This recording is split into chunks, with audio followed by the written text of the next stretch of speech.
All right, there we go. I think things are working now finally.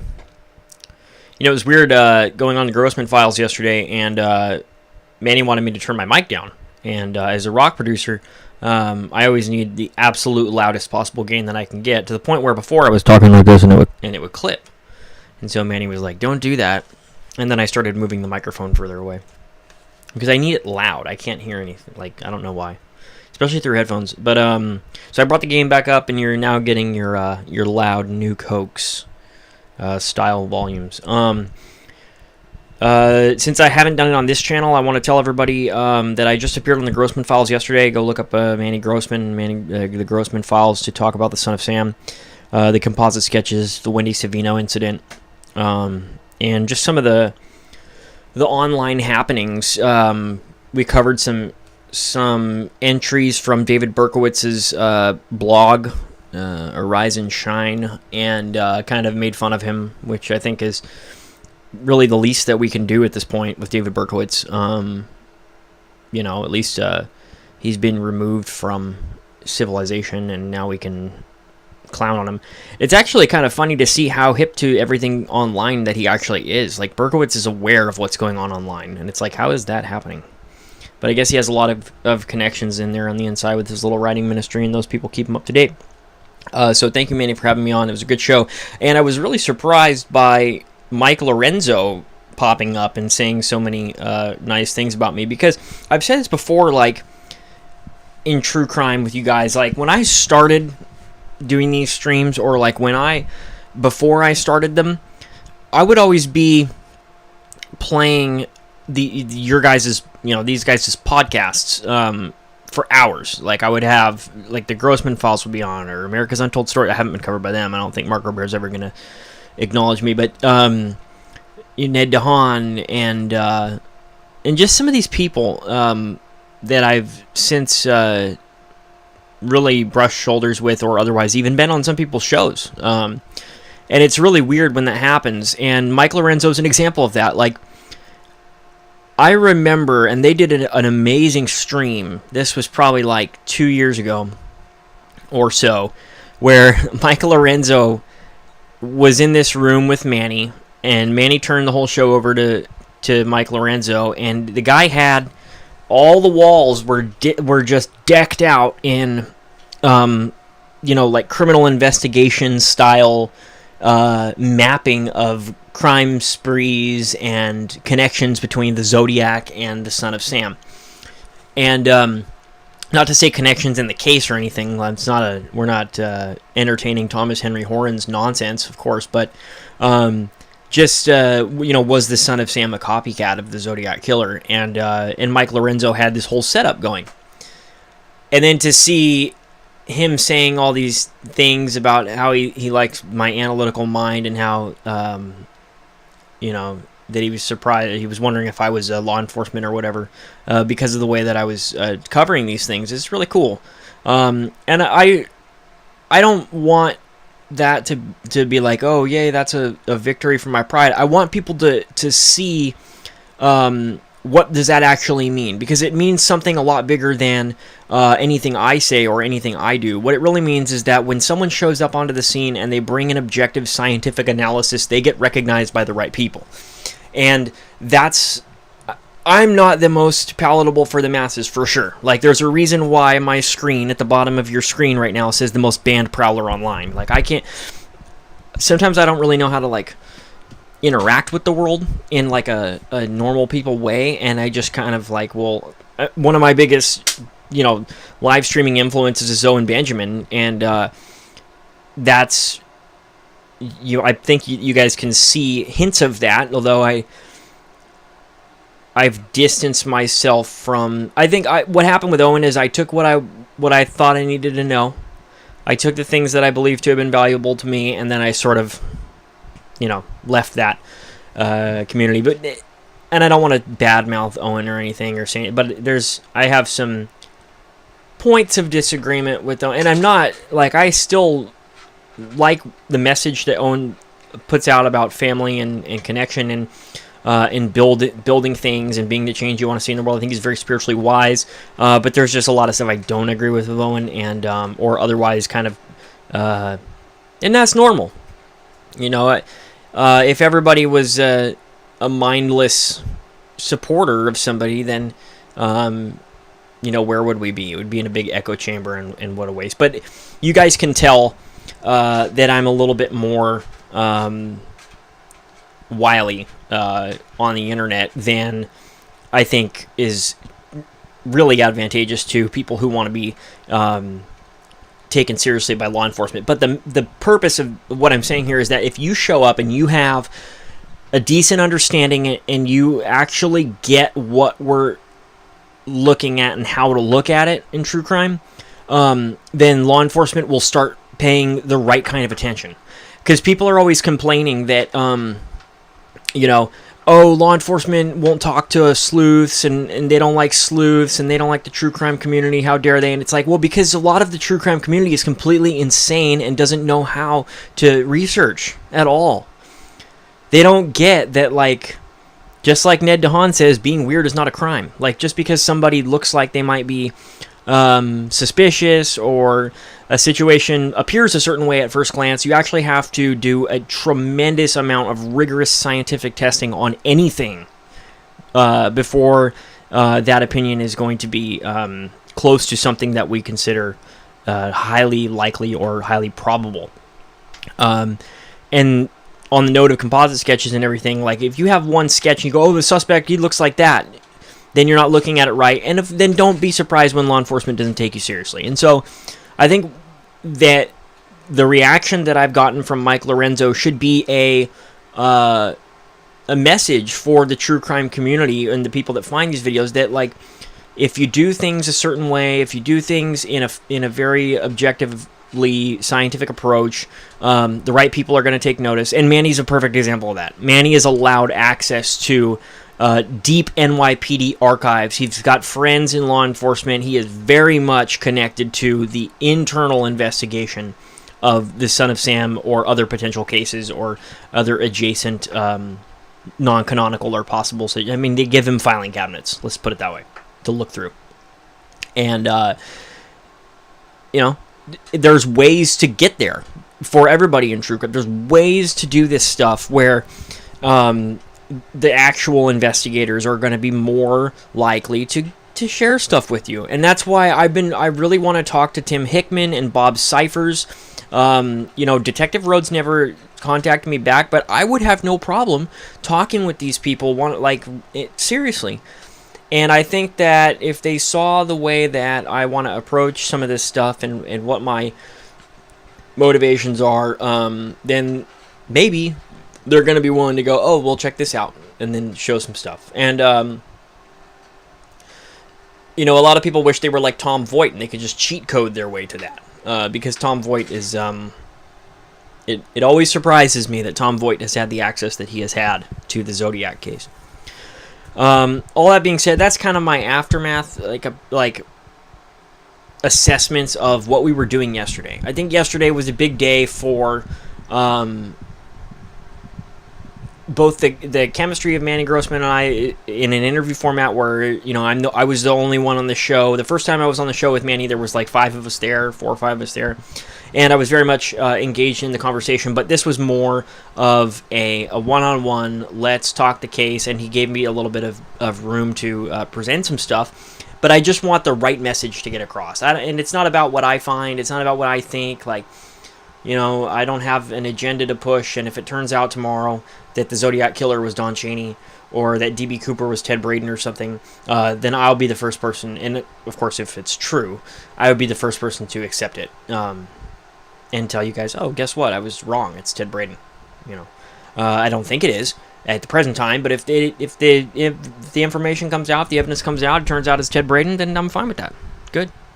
And I would like other people to do that in true crime, not for my sake, but for the position of, if you do that, law enforcement might be willing to recognize you or recognize your work. And then, of course, we can make progress as a civilian community. Remember that what the damage that Reddit did in the aftermath of the Boston Marathon bombings, when they were just on a rampage and didn't remotely come close to identifying who the bad guys were, and they shouted and celebrated about how they had found the bad guys, and then the FBI announced, no, it's not them. It's someone completely different. And Reddit still hasn't recovered from that, and it's very rare that the true crime community actually achieves anything, because they're insane, which is what you see when you go on Tom Voigt's forum or other places. So today I just found out some crazy news, and it's not really news because it happened a year ago, and in this year and a half ago maybe, or something like that. And something else weird happened today, just in the last couple of days. This has been a really weird day for sort of the mythos of Generation Kill. The author of The Killer Elite, Generation Kill, and the Rolling Stone reporter who was embedded with the 1st Reconnaissance Battalion of the United States Marine Corps in the 2003 invasion of Iraq is dead. He died by suicide last year. And then the actor who plays Ray Person in that vehicle killed himself like a day or two ago. So we've been seeing some weird sort of... hopefully we don't get one of those poltergeist curse situations where everybody involved with the production kills themselves. So I want to talk highly of Evan Wright. Evan Wright is and has been my favorite reporter. I really like what he did. And we're gonna talk about the biases too. Like if you're here to talk about I-70 Killer, you can just know it's not gonna be we're gonna be talking Evan Wright a little more. We're gonna get into the biases and the subjectivity of covering warfare, and especially in that demographic. Like the Marine Corps, if you're going to embed as a reporter in the Marine Corps, you are going to be surrounded by a lot of people with very strong opinions who are very much intense human beings. And Evan Wright, while I mean, nobody is above personal biases. Like that book, and it reeks of it, really. I've read the book numerous times and seen that show more times than I can count for you. I've talked to some of the Marines from that event, and befriended some of them on Facebook and elsewhere, like when I was younger. And we talked about the show and the reality of the situation and what was true and what was not. I've seen a lot of photos that probably a lot of people have never seen, aside from people who were there, or just from having access to these people's like photo albums and stuff. They're just not well publicized photographs. And back in that time, there wasn't a video camera in your pocket all the time. We're moving into an age now of modern warfare, like if you look at Ukraine, Russia, where everything is filmed. And it wasn't that way in 2003, and that was pretty recent. But Evan Wright's been my favorite journalist because, first of all, it doesn't dawn on you when you're a kid how just batshit he was to get into that Humvee, especially not carrying a weapon, to be in the very first forwardmost Humvee in the entire invasion into Iraq, in a war zone, is wild. And he could have died at any time, and he was there. He could have left at any time, and he chose to stick it all the way through past Baghdad. And so I just really like that raw... He's not a very good writer, Evan Wright, I will say that. But he's a very raw, honest, from his perspective, journalist. Daniel Grego and I are, I believe, still friends on Facebook. I will double check that, but I think we are. And I think that the biggest objection that I have to Evan Wright's work, and I'm going to give some justification on his behalf of why it ended up this way, but one of the biggest objections that I really have to that whole series and to that book is the way that Grego was portrayed. It was not like that. Like, I've talked to Grego about this, and I accept the version of events as he kind of clarified to me that he was really shown to be a dickhead in that show and in that book. And I don't think that that's realistic. You have to remember, too, that especially on HBO, and as faithful as that show was to that book, it was very close. The alignment between the book and the show is very close, up to the point where the only real objections that I take are like the geographic appearance of the cities. Obviously, the film was shot in Africa, so it wasn't shot in Iraq. And some of there's differences that you can see between the real photos and the real videos in the show. But like some lines of dialogue were like one word off. Like Brad Colbert's "There are men in the trees." He really said there are people in the trees. And there's just little subtle differences like that. But I think that to state that is the extent of the objections that I have between now I'm not saying between reality, I'm saying between the book and the film. But you have to remember that Evan Wright is going to be like any human being and have biases. And if you're surrounded with a bunch of people who are really critical of their command structure, which is, I get it. When you're 19 years old, 20 years old, and you're in your little bubble, and this goes for any age, really, but there's a tendency for people in that position to have a different viewpoint of a command structure or of other people than is actually the reality of the situation. And I really believe that Evan Wright's account of that war was very much affected by that. I don't think that Griego was hoarding the optics and hoarding the batteries and hoarding the supplies. It doesn't work that way in real life. And there's no reason for him to want to do that either. That's the other thing. People, like the way that Daniel Griego was portrayed in that show is this very selfish battery hoarder.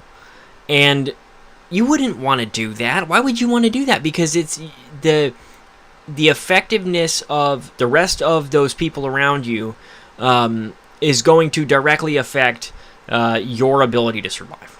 And so maybe I'm biased because I got a lot of my information from Griego about this, but I really don't think so. This is a very decorated United States Marine. He's done a lot. He's had a very colorful career, and I really think that the show and the book painted him in an extremely biased light. It's just not accurate at all. Now maybe I'm wrong. Maybe he's the biggest dickhead in the world, but I don't think so. I don't know what the fuck happened with Evan Wright. I don't know why he killed himself. It's weird to me at that age that someone would do something like that. Having been where he's been, having seen what he's seen, having, lived that, and then to get to that age when I think that you should be older and wiser, really. Who knows what happened. I don't think that any of this information has really been made public. And I know that the Marines around him have talked really highly of him. Some of them didn't like him at all. Trombley tried to run for public office, and he lost because people had an opinion of him. I think that the real root of why Trombley lost public office was because of the way that he was shown in that show. Now, is that a fair portrayal? Maybe it is. I think that he sat next to Trombley, Evan Wright. So I think that the portrayal, if you're going to look at how accurate is the portrayal of some of these people, I think the best way to do it is to assess their proximity to the reporter. The reporter is sitting right next to Trombley the whole time. And I really think that some of that stuff was accurate. The way that Trombley talked, the way that he was, I think was accurate. But what the American public doesn't understand is that it makes sense. That's the kind of person that you want operating a squad automatic weapon in the first vehicle into Iraq. You don't want some pacifist who's afraid to shoot, because you're going to lose. And people tend to not remember that when they're reading the media and criticizing the war. Is that, it's not really... It's such a murky situation, but Evan Wright's death is weird to me. That's very, very tragic. I think he did a good job covering the war, but it's important to remember that anybody's account of something is going to be biased. It's just how it goes. If you want purely objective fact and truth, then you'd need everything on video. And it wasn't that way back then. Now, it might be easier to get that nowadays. I'm not sure how the context is going to play into, historical accounts of, for example, the Ukraine war. But everything's been filmed. And we just don't have that from Operation Iraqi Freedom. And so people tend to nitpick over things like biases without understanding why those biases exist. And they exist because everybody's got subjective opinions, and everybody sees things the way that they see them. And that can vary depending on where you are, who you're hanging out with, and what you're being told is going on. I mean, who knows if, people in Brad Colbert's Humvee or around Evan Wright might have had very strong opinions about Daniel Grego because they were seeing that from their perspective, and then relayed those opinions on to Evan Wright, and then he covered them as he was told them. But I don't think that Grego is the dirtbag that HBO made him look like he was. And so, yeah, that's a real shame about Evan Wright's death. We've been watching that show. Well, let me get the coffee cup.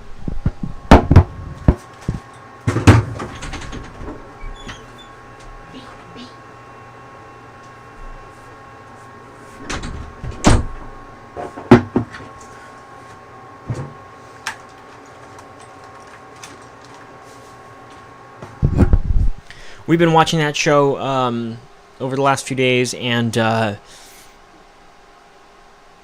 honestly, I think it's the best portrayal of lots of things that we've seen in a long time. There's absolutely no theatrics, in my opinion, in that show. There might be some lies or whatever, or there might be some skewed perspectives. Lies is a strong word, but there might be some biases that are shown to be fact in that show that simply aren't really fact. But there's no music, there's no Hollywood in it, and I love that. It's very elementary, and the book was too. Evan Wright is not a good writer, guys. He's not poetic. He's not very literary. But he's transparent from his perspective. And, of course, there's going to be always someone who doesn't like the opinions of that guy. So, where else are we? Pretty much nowhere. I just wanted to come on here and make that announcement because I was surprised. And there's a lot of new footage from that war that's been put online. Brad Colbert has a podcast now. Brad Colbert's been up there with Ray Person, and there's footage from the war that's now available that was never available before. And it's just really cool. And that comes with the information technology age. Almost everything is documented now, which is great. If you're interested in history, if you're interested in what's going on, to live in a world where everything is filmed is really cool. And I, for one, like it. But